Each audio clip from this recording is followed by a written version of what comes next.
नमस्कार जय जगन्नाथ। आज हूँ महाप्रभु श्रीकृष्ण जन्माष्टमी उत्सव। आम व्रत रखी तो व्रत स्पेशल मो गोटे कस्टार्ड सागु कस्टार्ड बनई तो आसन देखा केमती कौन लगुच पुआ खाई देख लो केमती लगुच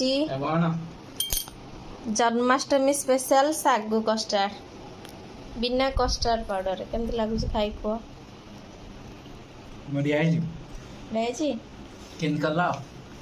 कली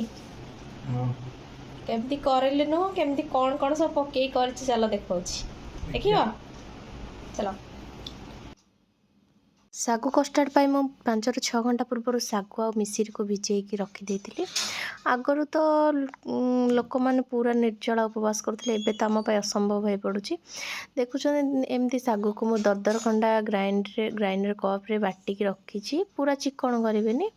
तो एमती एप्पल कदली आउ नड़िया कोरा आउ डालिंब मंजी एमती सब जहाँ भी फल पसंद सब काटिकी एमती रखिदे तापर ऐड करी दही तो जेहेतु आम एटा बिना चीनी आ बिना कस्टार्ड पाउडर बनवा तो से मिश्री थिला मिश्री पानी को मुझे अलग कर देछि। तो चलतु बनैबा एबे कस्टार्ड एबे से सागु जो बटा रखाई ताकू से ऐड कर देछि। तापरे एबे मु ऐड करी नड़िया दही दही को फास्ट ऐड कली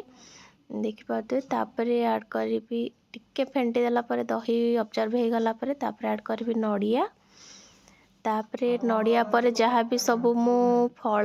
काटिकी रखी ता देहरे मु सब ऐड करबी जेहेतु सेटा टिके कंसिस्टेंसी टिके बहलिया हो जाइछि तो मु अलग कर रखिथिबा मिश्री पानी को सेतिरे हल्का हल्का देकी गोलेबा जेतिकी आपण मानको तार ठीक रखिबे ना केतिकी आपण खाया पसंद करिवे तो मु एथरे मिश्री पानी को ऐड कर देली तापर टिके भल से फेंटिबा जेहेतु दही पड़ची दहीटा जमती टिके तार क्रीमी टेक्सचर बाहर आउ सेटा भल टेस्ट लागिबो रहिली जय जगन्नाथ।